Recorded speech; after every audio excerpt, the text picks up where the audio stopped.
सिली हुई लुंगी का इस्तेमाल इहराम में, इसका क्या मसला है? चुनांचे इहराम के कपड़ों में बेहतर यही है कि वो बिल्कुल सिले हुए ना हो, लेकिन अगर किसी ने लुंगी के एक कोने को दूसरे से बांध लिया जाए या सिलवा लिया तो उस पर कोई जज़ा लाजिम नहीं होगी। चुनांचे मसले की तफसील गुनियतुन नासिक के अंदर नकल की है। वल अफ़ज़लु अल्ला यकून फ़ीहि क़ियाततुन असरन व इन ज़रर अहदुहुमा औ खललहु बिखिलाल औ मील औ अक़दहु बिअन रबत तरफ़ुहु बितरफ़िल आख़िर।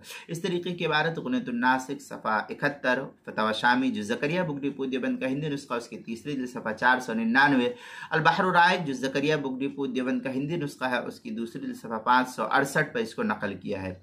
मज़ीद मुफ्ती सलमान साहब मंसूरपुरी अपनी किताब किताबुल मसाइल में लिखते हैं, अगर किसी शख्स को बेसिली लुंगी पहनने की बिल्कुल आदत ना हो और ऐसी लुंगी पहनने से कश्फ औरत का वाकई ख़तरा हो तो उसके लिए सिली हुई लुंगी पहनने में कोई हरज नहीं होना चाहिए। ये मुफ्ती सलमान मंसूरपुरी साहब ने तंबीह के तौर पर किताबुल मसाइल के तीसरे जिल्द सफ़ा 136 और 137 पर इसको नकल किया। उन्वान है सिली हुई लुंगी का इस्तेमाल।